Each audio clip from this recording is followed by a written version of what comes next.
I've got a problem with reviews on Steam. They suck, okay? And reviews in general, they have deteriorated over the years. And I don't trust game critic reviews because they are too critical. But Steam reviews aren't critical enough. When you're making a review, it should not be based off of like purely opinion. There should be some subjectiveness in there. Like if you're making a review on a game and your only argument for saying that someone else should not buy it is that you don't like the graphics. That's a bad review because not only are the graphics shown on like the Steam page when you're purchasing a game, but it's a completely opinion. And graphics aren't really a point of contention anymore when people have, made 8-bit games, they're really successful. 16-bit games are really successful. Think about Terraria, think about Isaac, The Binding of Isaac. Those are games with subjectively bad graphics, but people still play them because they're good games. And what really makes a game good for you to say in your review? When I think of a good game, I think of a game with replayability, an engaging gameplay loop, and something to really hook you in to the game. So when I'm reading reviews for a game, that's pretty much what I look out for. And I find it that reviews are so unhelpful when it's just jibber jabber. When they are completely spewing nonsense, where it's like, I don't like the gameplay. That's a kind of a helpful review. We're getting there, but it's not helpful at all, actually, because what about the gameplay is bad? Because when I think of reviews and I look at a review, I am looking at these reviews to sway my opinion on whether or not I should purchase the video game. And I am not going to have my opinion changed very well if it's someone with a not very convincing review.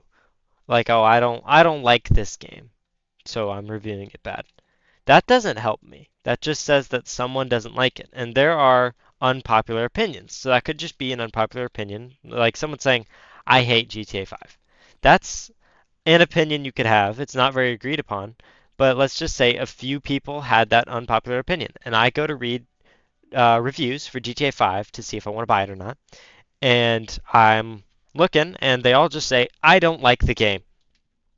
Well, that's what the not recommended button is for, but that's nothing about like a review at all. That doesn't help me want to buy it or not want to buy it, just based on a couple people saying they don't like it. Now, if I saw a review that said, this game is good, but it has flaws that I don't agree with, but I could see how someone would still play the game. Now that makes me want to purchase the game and see for myself. I don't really care about someone's personal opinion when they're like, giving a review. So I don't care if you say, oh, I don't like the music.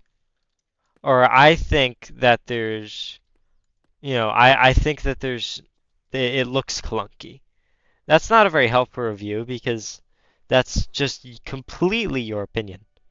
But when you say, the movement does not feel good and the animations are stiff and there are bugs, that is a very good review because you're telling me, hey, I don't like this game. Here's why. If you're making a review, like look at the reviews you've made on Steam right now, if you have any. You watching. I don't care who you are, but if you make terrible reviews on games, you're like tarnishing that game's Steam page. Because if something has a mixed review pool, it says, oh, half the people say that this game is good, half the people don't say the game is good. I'm not going to want to play the game if it's a 50-50 split and I don't look at the reviews. But if I look at the reviews and the half that aren't good just say, you know, they added a character I don't like, or like I am I don't like this kind of game. I don't like this genre. That's not a helpful review, man. You pushed me to not buy the game just purely based on the fact that you don't like that genre. So I love roguelikes personally. But if I did not like roguelikes and I purchased a bunch of roguelikes for some reason, and then I reviewed them all, and I said, I don't like roguelikes. Now, that might sway like a single person to not purchase the games I purchased because I said I don't like that genre. That's the worst mob mentality ever. And if you don't understand, which you probably do because this is a very easy to understand argument, but think about like a movie and how critics will criticize a movie. Now, when they criticize the movie, they're being like, they're being genuine. They're being I don't think that this movie lives up to its standards. I don't think that its cinematography is very good. And sometimes critics are wrong.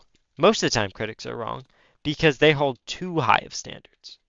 But then again, audiences don't hold high enough of standards, and some movies will get crazy good ratings, but they're just bad. So it's and I think that Steam would be a terrible, not a terrible platform, but I think Steam would be a lot worse if they didn't let you review, like, not let you review, if they didn't let you refund games. Because I think refunding on Steam is one of the most important parts of Steam because of, like, you can make a review and refund the game. So I can say, I don't like this game, I refunded it, but it's good. Like the game I'm playing now, Peaks of Yore. Only 25,000 people own this game, estimated by SteamDB, not me. But this game has 1,600 positive reviews and 32 negative reviews. Now, I'm someone who reviewed this game positively because it's good. It's very good. It's one of the best indie games I've ever played. But when you look at the negative reviews for this game, which sparked me to make this video, when you look at the negative reviews for this game, none of them are good at all. Like, to bring up one of them, one of the guys just said, you need good aim. So and I don't have that, so it's a bad game. That's the worst review ever. I think out of the 32 negative reviews I saw, two of them were valid. Where one of them said this game lacks some polish, and it gave me motion sickness, which is fine. If your medical condition prevents you from playing a game, you cannot recommend this game because it's not recommending it to other people that don't that have like a medical condition.